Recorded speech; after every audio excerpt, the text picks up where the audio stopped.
الله الرحمن الرحيم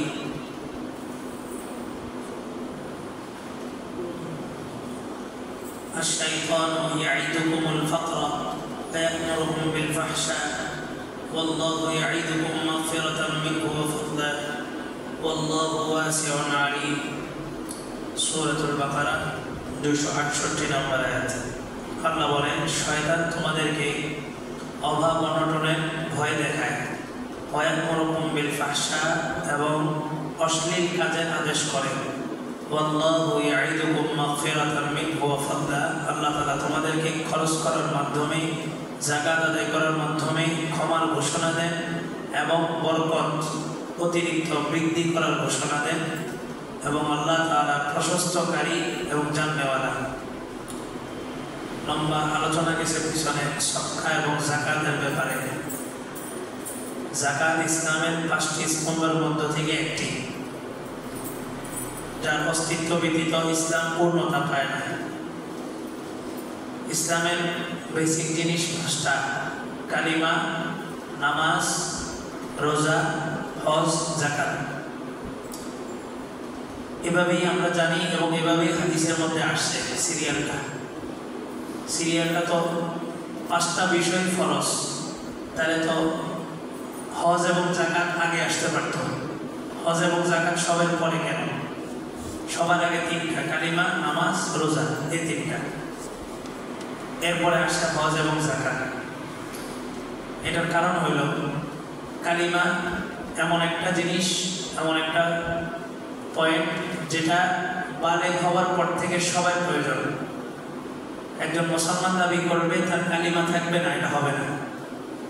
2 নম্বর নামাজ, বালেগ হওয়ার পরে সবার উপরই ফরজ।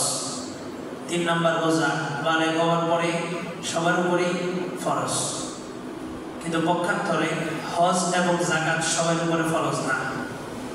এই জন্য হজ এবং যাকাত সবার পরে আছে।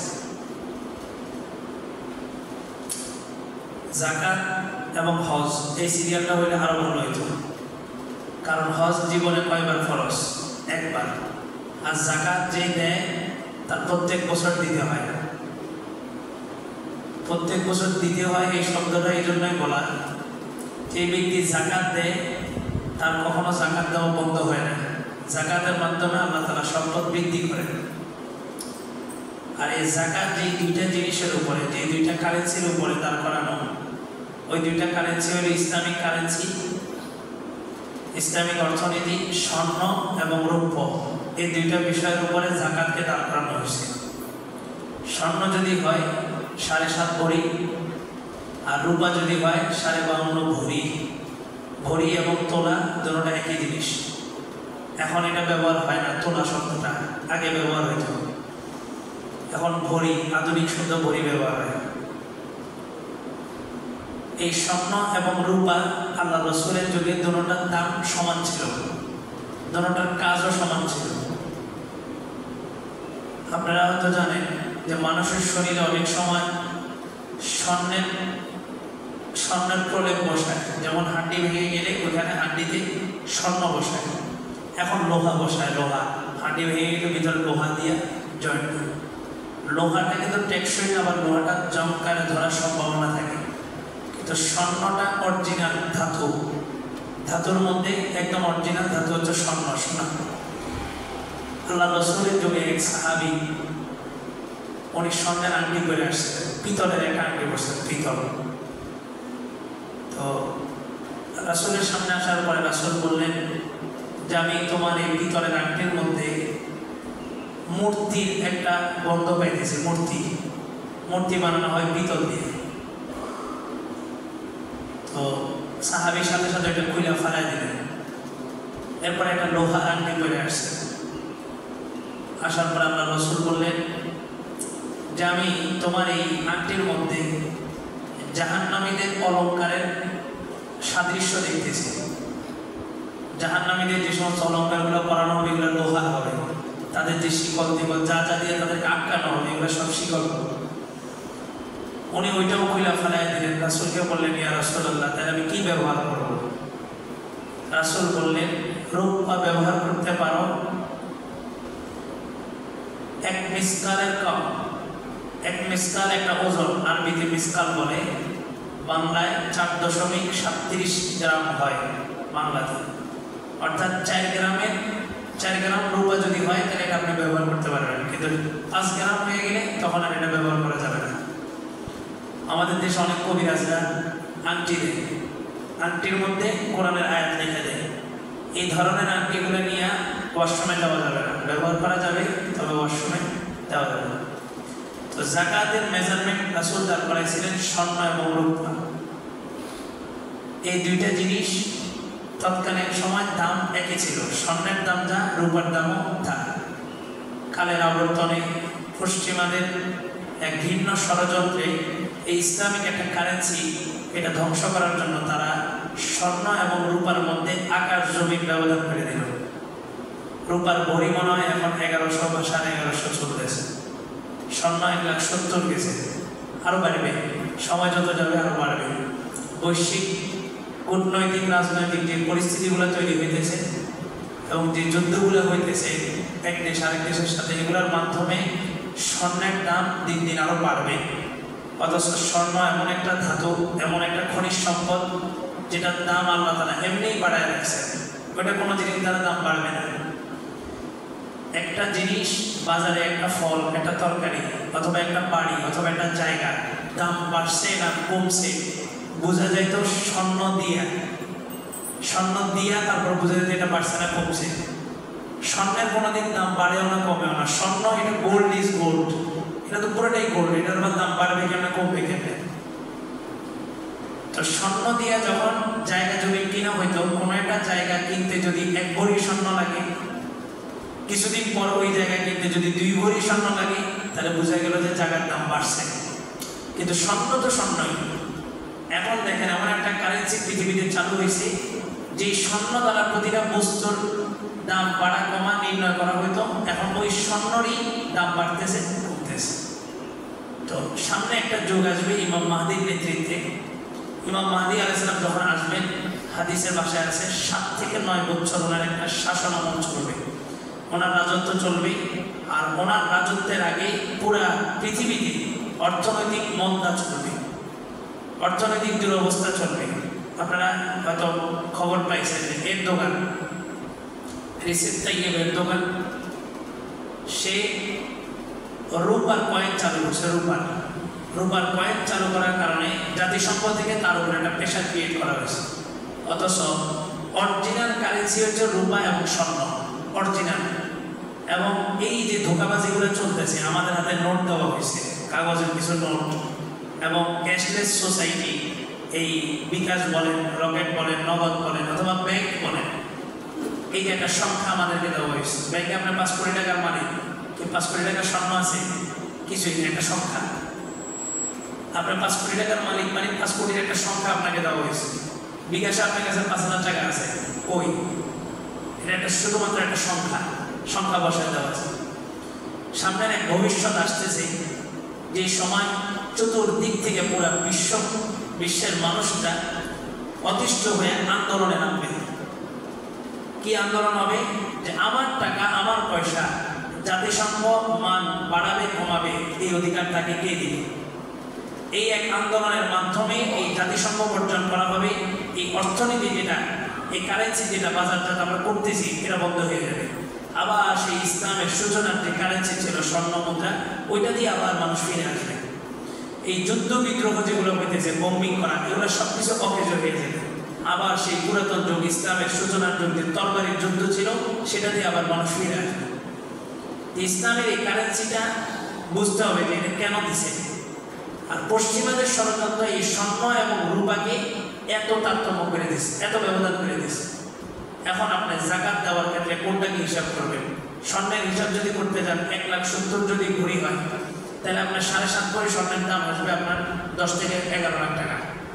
তো 10 থেকে 11 লক্ষ টাকা হইলেই তারপরে যে একজন মানুষের স্বর্ণের যাকাত আসে। আর যদি রূপার হিসাব করেন, রূপার ভরি যদি আপনার এই 1100 টাকা বা 1000 টাকা করেও যদি ধরি, রূপার মধ্যে বিভিন্ন ক্যাটাগরি আছে, 22 ক্যাটাগরি আছে, 22 ক্যারেট আছে, 21 ক্যারেট আছে, 28 ক্যারেট আছে, আর একটা আছে সিলভার। আরটা হচ্ছে 24 ক্যারেটের স্বর্ণ বা রূপা আমাদের দেশে সম্ভবত নাই, ওটা একদম হাই ক্যাটাগরি, ওটা ব্যবহার হয় না। 22 ক্যারেটের যেটা এটা বেশি ব্যবহার হয়। তো রূপার যদি হিসাব ধরা হয় তাহলে রূপা যদি 1000 করে ভরি হয়, 52.5 তোলা, 52.5 ভরি মানে 52,500 টাকা কারো কাছে থাকলে তার উপরে থাকবে ফরজ হয়ে যায়। স্বর্ণের হিসাব করলে 11 লাখ আর রূপার হিসাব করলে 52,500। চিন্তা করেন কত ব্যবধান। এখন 52,500 টাকার উপরে যদি জাকাত দেওয়া হয়, জাকাতের বিধান চাপায় দেওয়া হয়, তো ম্যাক্সিমাম মানুষের কাছে 60-70 হাজার টাকা এমনিই থাকে জমা, তাহলে তার উপর কি জাকাত আসবেই? এইখানে ইসলাম আরো সহজ করে দিচ্ছে, বলে যে না, টাকা থাকলেই জাকাত আসবে না, টাকাটা তোমার প্রয়োজনের অতিরিক্ত হইতে হবে। একজন টাকা জমাইতেছে তার বিবাহের জন্য, বিবাহ করবে, এই জন্য টাকা জমাইতেছে, এটার উপরে জাকাত আসবে, এটা তার জরুরত। তার বোনকে বিবাহ দেওয়ার জন্য টাকা জমাইতেছে, এটা তার জরুরত। তার ঋণ আছে 1 লাখ, ওই ঋণ শোধ করার জন্য টাকা জমাইতেছে, এটা তার জরুরত। তার মা অসুস্থ, মায়ের চিকিৎসার জন্য টাকা জমাইতেছে, এটা তার জরুরত। এটার উপরে জাকাত আসবে না। প্রয়োজনের অতিরিক্ত টাকা, ওইটার উপরে জাকাত আসবে। তার শর্ত কি? ওইটার উপরে পূর্ণ 1 বছর অতিক্রান্ত হইতে হবে। 1 বছর অতিক্রম হওয়ার পর মাত্র 40 ভাগের 1 ভাগ জাকাত আসবে। এই মেন্টালিটিগুলো, এই সমস্ত ইতিহাসগুলো, অবস্থানগুলো, পৃথিবীর অবস্থানগুলো জানবেন, বুঝবেন। একটা সময় পৃথিবীর স্রোতের সাথে নিজে তাল মিলাতে পারবেন। আর নারীর স্রোতের সাথে সবাই যেরকম ভাইসা খড়কুটার মতো চলে যাবে, আপনি মৌমিক মুসলমান দাবি করবেন, আপনি খড়কুটার সাথে গিয়ে দেবেন, ভাইসা চলে যাবেন। তো সামনের ভবিষ্যৎ, সামনের পৃথিবী কোন দিকে আগাইতেছে? পৃথিবীর আর্থিক গতি, বাৎসরিক গতি, এটা কোন দিকে যাইতেছে? মানুষের গতিবিধি কি, কোন দিকে যাচ্ছে? বৈশ্বিক পরিস্থিতিগুলো কি? এক রাষ্ট্র আরেক রাষ্ট্রের সাথে কি কারণে যুদ্ধে জড়াইতেছে? এই পরিস্থিতিগুলো কি? সামনের পৃথিবী 2 ভাগ হবে, একটা কুফর আর একটা ইসলাম। পুরা পৃথিবী, মাঝখানে কোনো ভাগই থাকবে না, হয় কুফর না হয় ইসলাম। যারা চুপ থাকবে, রাসূল তাদের ব্যাপারে বলছে আস-সাকিতু আনিল হাক্কি শাইতানুন আখরাস। যারা চুপ থাকবে হকের পথ থেকে, হকের কথা বলা থেকে, তাদেরকে রাসূল বলছেন বোবা শয়তান। পৃথিবী 2 ভাগ হয়ে যাবে, হয় আপনার কুফরের মধ্যে থাকতে হবে, না হয় ইসলামের মধ্যে। আর এই সব কিছু 2 ভাগ হবে এই ফুরাত নদী স্বর্ণকে কেন্দ্র করে। রাসূল বলছেন শেষ জামানায়, রাসূল বলেন নাই, দাজ্জাল বলছে। দাজ্জাল একজন সাহাবী তামিমে দারী রাদিয়াল্লাহু তাআলা আনহুর সাথে সাক্ষাৎ হয়েছে।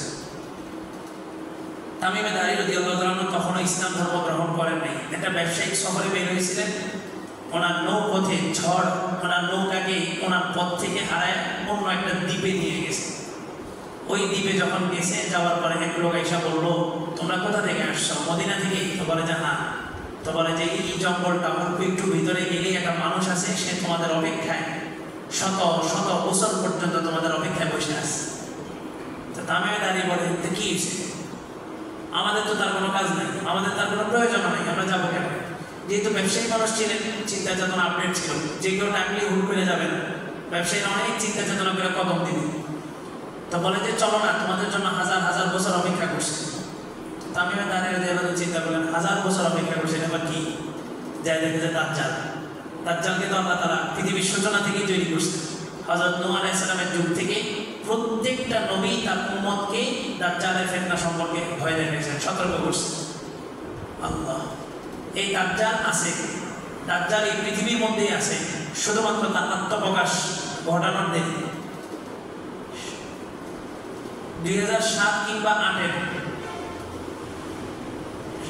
97-তে যখন আফগানের উপর হামলা করছে আমেরিকা, তখন আমেরিকাকে প্রশ্ন করা হয়েছিল যে আফগান ছোট্ট একটা রাষ্ট্র, ছোট্ট একদম মুষ্টিময় কিছু লোক এখানে বসবাস করে, পাহাড়ি অঞ্চল, আর আপনি হলেন সুপার পাওয়ার। ডব্লিউ বুশ তখন ক্ষমতায় বলছে, আপনার হচ্ছে সুপার পাওয়ার, আপনার পুরো পৃথিবী নিয়ন্ত্রণ করতেছেন, জাতিসংঘ আপনার হাতে, সমস্ত কান্ট্রিগুলো, নেটো বাহিনীর সদস্যগুলো আপনার হাতে, সবকিছু আপনার হাতে।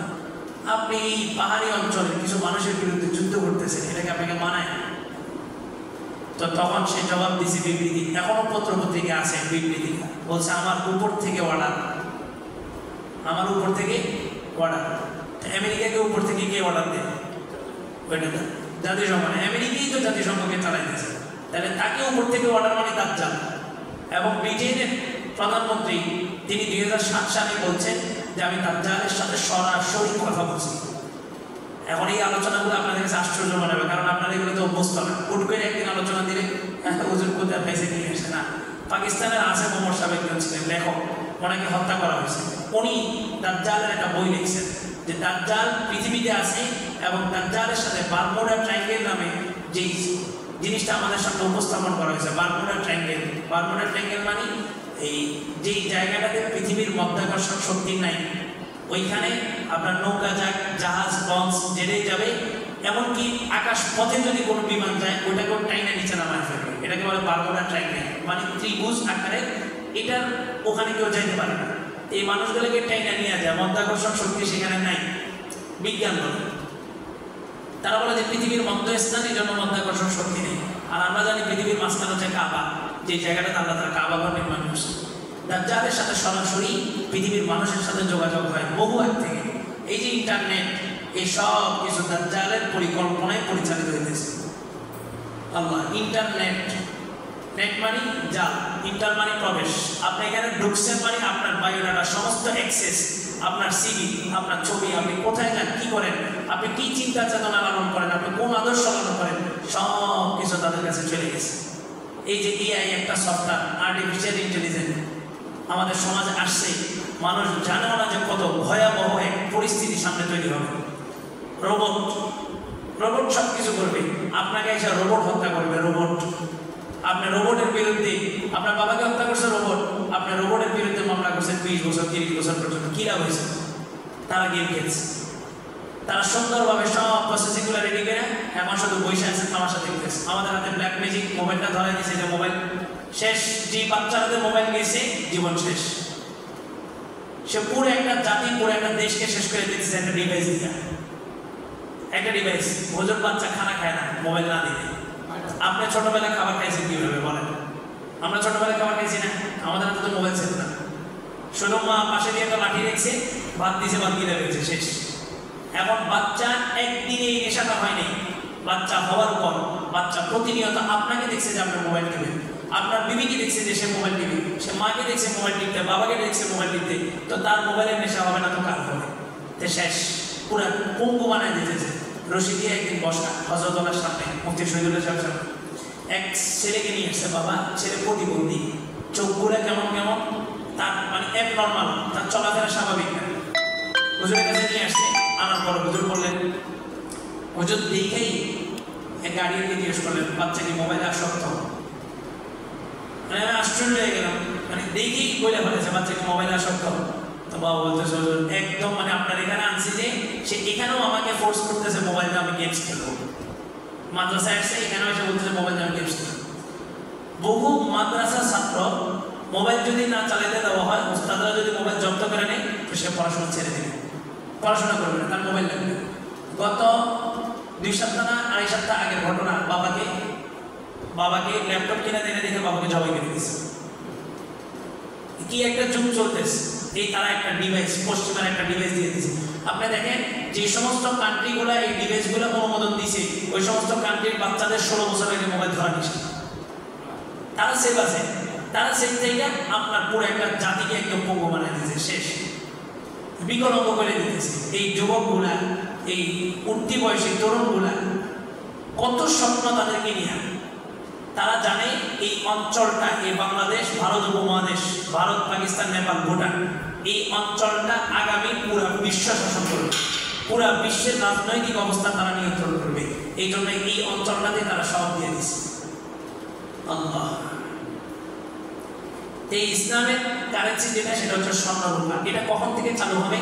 দাজ্জাল তামিমে দাঁড়ি রাদিয়াল্লাহু আনহুকে 7টা প্রশ্ন করছে, 7টা বা 14টা। তার মধ্যে একটা প্রশ্ন ছিল যে ফুরাত নদীর পানিগুলো কি শুকেছে কিনা?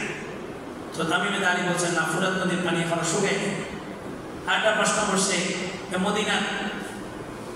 মদিনাতে খেজুর, অত্যাধিক খেজুর দেওয়া শুরু হয়েছে কিনা, খেজুরের বাগানগুলো অনেক খেজুর দিতেছে এমন হয়েছে।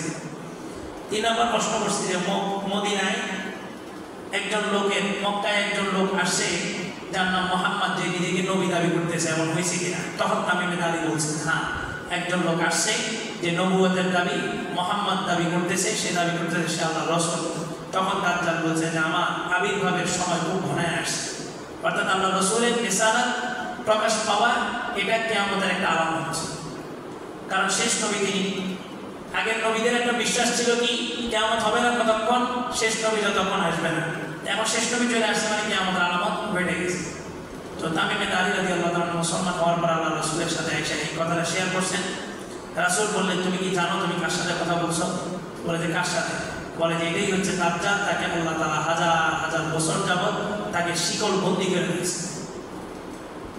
তো ফুরাত নদী, রাসূলের হাদিস ভবিষ্যৎবাণী, শেষ জামানায় ফুরাত নদী স্বর্ণ উঠে যাবে, স্বর্ণ প্রকাশ ঘটবে। ওই স্বর্ণকে কেন্দ্র করে 80টা পতাকা একত্রিত হবে। 80টা পতাকা, 80টা পতাকা মানে একটা পতাকা একটা দেশ। 80টা পতাকা মানে 80টা দেশ। আল্লাহ রাসূল বলেন তাদের মধ্যে একটা কঠিন যুদ্ধ হবে এবং যুদ্ধটা কিছুটা গৃহযুদ্ধের রূপ ধারণ করবে। কারণ এই 80টা পতাকার মধ্যে 80টা পতাকার নেতৃত্বে থাকবে ন্যাটো বাহিনী, ন্যাটো সদস্য। তো ন্যাটো বাহিনী মানে কি? ন্যাটোর সদস্যের ভিতরে তো সব রাষ্ট্রগুলোই চুক্তিবদ্ধ। যেমন আমরা শান্তিরক্ষী, শান্তি বাহিনী হিসাবে আমরা যাই, জাতিসংঘ আমাদেরকে ডাকে, আমাদের সেনাবাহিনীদেরকে ডাকে। এখন সেনাবাহিনীদেরকে যেভাবে বলে জাতিসংঘ সেভাবেই চলতে হয়। তো জাতিসংঘের কথা তারা কেন মানে? ওই যে শান্তিরক্ষী বাহিনী, ওখান থেকে বড় একটা অ্যামাউন্ট তারা পায় প্রত্যেক বাৎসরিক বছরে। তো শান্তিরক্ষী বাহিনীর নামে তারা গত আমলে ফিলিস্তিনের মুসলমানদের কাছে যেই নদীর পথে অস্ত্র পৌঁছাইত, ওই নদীতে যায় তারা ব্যারিকেড দিয়ে দিচ্ছে। তো তাদেরকে যখন বলা হয়েছে যে এটা তো আমার মুসলমানদের বিরুদ্ধে কাজ করা হয়েছে, তখন তারা বলছে কি আমরা জাতিসংঘের সাথে চুক্তিবদ্ধ। তো তোমার ঈমান কোথায়? তোমার ইসলাম কোথায়? তুমি জাতিসংঘের চুক্তিকে খেয়াল করলা, আর আল্লাহর সাথে যে চুক্তি হয়েছে মুসলমানের নিরাপত্তা দেওয়া, ওই চুক্তির খেয়াল হলো না। তো জাতিসংঘের মাধ্যমে ন্যাটো বাহিনী ইয়াতে এইখানে 80টা পতাকা, 80টা দেশ একত্রিত হবে। আজকে সার্চে 42টা না 43টা দেশ সেখানে অলরেডি তাদের ঘাঁটি স্থাপন করছে ফুরাত নদীর পাশে, তাদের ক্যাম্প তৈরি করে রাখছে। আল্লাহ রাসূলের ভবিষ্যৎবাণীগুলো যেভাবে করছেন সেভাবেই হবে। তবে মুসলমানদের দুঃখের বিষয় হলো মুসলমানদের চাইতে বিধর্মীরা এই সমস্ত হাদিসগুলো বেশি বিশ্বাস করে। আমরা জানিও না, বিশ্বাস তো করে। এই হাদিসগুলো রাসূল বলছে। এখানে শেষ জামানার অনেকগুলো কিতাব আছে, গাজওয়াতুল হিন্দের কিতাব আছে বাংলা, এগুলো পড়বেন, পড়লে অনেক কিছু জানবেন। হাদিসের রেফারেন্স সহ দেওয়া আছে। সারা জীবন তো আসমানের উপর আলোচনা, জমিনের নিচের আলোচনা, নামাজ পড়লে কি লাভ, না পড়লে কি ক্ষতি, রোজা রাখলে কি লাভ, মাদ্রাসা মসজিদে দান করলে কি লাভ, এগুলোই শুনছেন। এখন একটু এই শেষ জামানার হাদিসগুলো একটু পড়বেন, গবেষণা দেখবেন, তাহলে দেখবেন চলমান পরিস্থিতিতে ওই স্রোতের সাথে আপনি ভেসে যাবেন, অন্তত স্রোতের মধ্যে দাঁড়ায় থাকতে পারবেন। আর কিচ্ছু জানেন না, ওই স্রোতের সাথে খড়কুটার মতো আপনিও ভেসে চলে যাবেন। আল্লাহ। তো শেষ জামানায় কারেন্সি এটা হবে নিশ্চিত। স্বর্ণ রূপার কারেন্সি, ওই ইসলামিক সূচনায় যে কারেন্সিটা ছিল, এই কারেন্সিটা মানে টাকা পয়সা বাজারজাত, মানুষ আবার ওই স্বর্ণ দিয়া তরকারি কিনবে, রূপা দিয়ে তরকারি কিনবে। ওই যুগটা আবার আসতেছে, আবার আসবে। তো ওইটার জন্য প্রস্তুত থাকা। এখন বললে এই খেয়ালি মনে হবে। আমরা করোনার পর থেকে যারা শেষ জামানা হাদিসগুলো নিয়ে একটু গবেষণা করে, করোনার পর থেকে সমস্ত আলেমদের চিন্তা চেতনা এবং পাবলিককে গাইডলাইন করছে যে ভাই যত পারো স্বর্ণ জমা করে রাখো, যত পারো স্বর্ণ জমা করে রাখো। ব্যাংকে 30-35 লাখ টাকা জমা না রেখে 30-35 লাখ টাকা দিয়ে যদি স্বর্ণ কিনে রাখতেন, এখন 1,70,000। স্বর্ণ দাম বাড়ছে কেন জানেন? স্বর্ণ দাম বাড়ে কেন জানেন? আপনার কাছে খুশি লাগতেছে না স্বর্ণ দাম বাড়লে ভালো? আসলে স্বর্ণ দাম বাড়ার মাধ্যমে পশ্চিমারা শক্তিশালী হইতেছে। এই সমস্ত রাষ্ট্রগুলো একদম দেউলিয়া হয়ে যাবে এক সময়। আপনি দেখেন আজকে 1,70,000 যে স্বর্ণ, মানুষকে স্বর্ণ জমাইছে না বিক্রি করছে? স্বর্ণের 1,000 টাকা দাম বাড়লে সবাই যা আছে সব কিছুকে বিক্রি করে দিতেছে। তো তারা স্বর্ণের দাম বাড়ায় আপনাকে দিতেছে কাগজের নোট, আর আপনি তাদেরকে অরিজিনাল দিতেছেন গোল্ড। মানে স্বর্ণ দিয়ে আপনি মাটি নিতেছেন। মাটিরও তো একটা দাম আছে, কিন্তু আপনার এই কাগজের নোটের কোনো দাম, কোনো ভ্যালুই থাকবে না। একটা সময় কিচ্ছু থাকবে না। তারা ওখান থেকে ব্যান ঘোষণা করবে, আপনি জাতিসংঘের বিরুদ্ধে যুদ্ধ নামবেন, জাতিসংঘ আপনার নোট এটা চালাইবো, শেষ অচল ঘোষণা করে দিচ্ছে, শেষ আপনি কিচ্ছু করাবেন। এই নোট অচল। 1 টাকার নোট চলে এখন। ওই যে আটানা কিছু কয়না ছিল না, আটানা শিখি চলে, এগুলা কে ব্যান ঘোষণা করছে? টাকাটা তো আপনার টাকা তারা নিয়ন্ত্রণ করতেছে, আপনার টাকার মান তারা বাড়াইতেছে, তারা কমাইতেছে। তো অচিরেই একটা যুগ আসবে, মানুষ চতুর্দিক থেকে অতিষ্ঠ হয়ে এই জাতিসংঘকে বয়কট করবে। এই যে কারেন্সি যেটা চলতেছে, টাকা পয়সা, এই নোট, এটাকে বয়কট করে দিবে। মানুষ আবার সেই আগের কারেন্সি যেটা স্বর্ণ মুদ্রা, ওইটাতেই যাবে, যেটার দাম কখনো বাড়বেও না, কমবেও না। এই দোনোটা আল্লাহ রাসূলের যুগে সমান দাম ছিল, স্বর্ণ এবং রূপা। এই জন্য রাসূল বলছে তুমি যাকাত চাইলে স্বর্ণ দিয়ে দাও, চাইলে রূপা দিয়ে দাও, একই। কিন্তু এখন এই যুগের এই 1400 বছরের মধ্যে দেখেন কত ব্যবধান হয়ে গেল। রূপায় হিসাব করলে আপনার 52,500 টাকা থাকলে যাকাত আসে, আর স্বর্ণের হিসাব করতে গেলে আপনার 10 থেকে 12 লক্ষ টাকা থাকলে তারপর যাকাত আসবে, যদি 1,70,000 করে হিসাব করা হয় মরি। আল্লাহ এইরপর আল্লাহ বলে আশ-শাইতানু ইয়াইদুকুমুল ফাকরা, শয়তান তোমাদেরকে অভাব অনটনের ভয় দেখায়। এই যাকাত দিও না, যাকাত দিলে সম্পদ শেষ, যাকাত দিলে সম্পদ শেষ। কিন্তু কি করে? ওয়ায়ামুরুকুম বিল ফাহশা, অন্যায় অশ্লীল কাজের আদেশ করে। যাকাত দিলে টাকা শেষ হয়ে যাবে ওখানে ভয় দেখায়, আর ওই টাকা দিয়ে নারীবাজি, সমস্ত মদের আড্ডায় মদ খাওয়া, জুয়া খেলা, এগুলোর প্রতি শয়তান উদ্বুদ্ধ করে। ওখানে গেলে কি টাকা শেষ হয় না? অন্যায় কাজ করলে ওখানে টাকা শেষ হইতেছে না? শয়তান ওটা আদেশ করে, কিন্তু যাকাত দিতে গেলে ভয় দেখায়। যাকাত দিও না, তোমার টাকা কিন্তু শেষ হয়ে যাবে, টাকা শেষ, এটা তো শেষ, অপচয়। আর আল্লাহ বলেন আল্লাহু ইয়াইদুকুম মাগফিরাতাম মিনহু ওয়া ফাদলা, আল্লাহ বলেন টাকা যে কামাইছো এই টাকার সাথে ভালো আসছে, খারাপও আসছে।